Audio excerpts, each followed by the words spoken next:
Israel is supplying its forces through airdrops as the offensive in Khan Younis heats up. Israel has sent 7 metric tons of supplies to its forces stationed in Khan Younis via airdrop as the fighting in and around the strategic southern city rages on. Video footage from an airdrop into the southern part of the enclave was made public by the Israel Defense Forces, IDF, at night.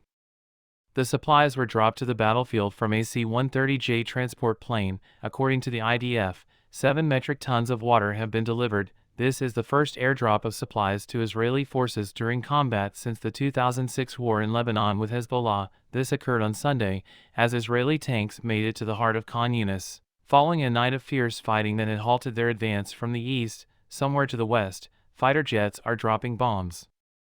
The United Nations had warned over the weekend of a possible collapse in public order and a large exodus of Palestinians into Egypt, and on Monday, residents of Khan Younis reported an intensification of fighting throughout the city. Arguments that Israel is attempting to force Gazans into the Sinai Peninsula have been strongly condemned by the Jewish state. Deir al-Balah has reported at least 25 casualties today, according to a Palestinian news agency. Israeli aircraft allegedly raided a residential area of Deir al-Balah and the camp of al-Maghazi in the center of the Gaza Strip this afternoon, killing at least 25 people, according to Palestinian news agency Wafad in Jabalia al-Nazla, north of the Gaza Strip. 2 more individuals were allegedly killed when a drone attacked them. The injured and deceased were taken to Deir al-Balah's Al-Aqsa Martyrs Hospital. The payments from Qatar to Gaza will not stop. According to CNN's interview with Mohammed bin Abdulaziz Al Khalifi, Qatar's Minister of State for Foreign Affairs, the country will maintain its financial support for the enclave in Gaza. We shall not alter our mandate. Our duty is to stand by the Palestinian people and lend them our unwavering support. He promised that the methodical approach they had taken previously would be maintained. For a long time, the Hamas government in Gaza had been supported by the Qatari government, which would send millions of dollars monthly into the territory. Benjamin Netanyahu, the Prime Minister of Israel, not only tolerated those payments, he had encouraged them. As reported in a recent New York Times article, the agreement was approved by Israel's Security Cabinet in August 2018, while Netanyahu was serving as Prime Minister for one of his earlier terms. When it comes to Holocaust comments, Berlin drops Abbas's probe.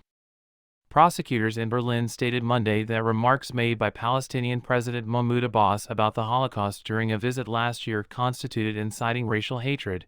However, they will not press charges against him because of his diplomatic immunity, according to AFP. In August 2022, Berlin police began an investigation on suspicion of inciting hatred after receiving 2 complaints that accused Abbas of relativizing the Holocaust during a press conference he was holding with German Chancellor Olaf Scholz. In a statement, the Berlin prosecutor's office affirmed that they had determined that Abbas had committed the crime of inciting racial hatred and that he was shielded from prosecution due to being a political prisoner. More than a year before the present conflict between Israel and Hamas broke out, Abbas accused Israel at a press conference with Scholz of perpetrating 50 Holocausts against Palestinians from 1947 onwards.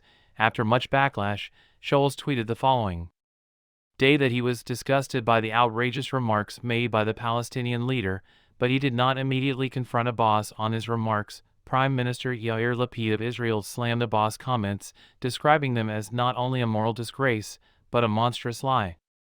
Abbas may have been granted immunity, but the prosecutor's office in Berlin emphasized that his remarks clearly violated German law. According to the statement, Abbas's comparison clearly lacks an objective factual basis since the plight of the Palestinian population since Israel's establishment is vastly different from that of the Jewish population in Europe during the Nazi era, and it downplays the severity and number of atrocities committed during that time. The United Nations denies that it can't reach current supplies due to the intensity of bombing in Gaza, but Israel holds the UN responsible for the shortage of aid entering the territory.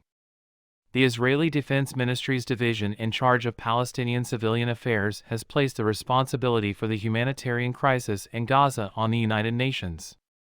We can now inspect more of the aid that goes into Gaza because we've upgraded our inspection capabilities. The number of inspections will double due to the upcoming opening of Kerem Shalom. However, help is still on its way to Rafah. Kogat wrote on X, the platform formerly known as Twitter. There is aid available, and the people need it. The UN must improve its performance, it said. Aid distribution in the rest of the Gaza Strip, besides part of Rafah, has largely stopped over the past few days due to the intensity of hostilities and restrictions of movement along the main roads, except for limited fuel deliveries to key service providers, the UN has repeated in daily updates for the past week. Several factors have considerably hindered the UN's capacity to receive incoming aid in recent days. A growing number of employees were unable to cross the Rafah border because of the fierce fighting, and there was a lack of trucks inside Gaza as well as a breakdown in communication.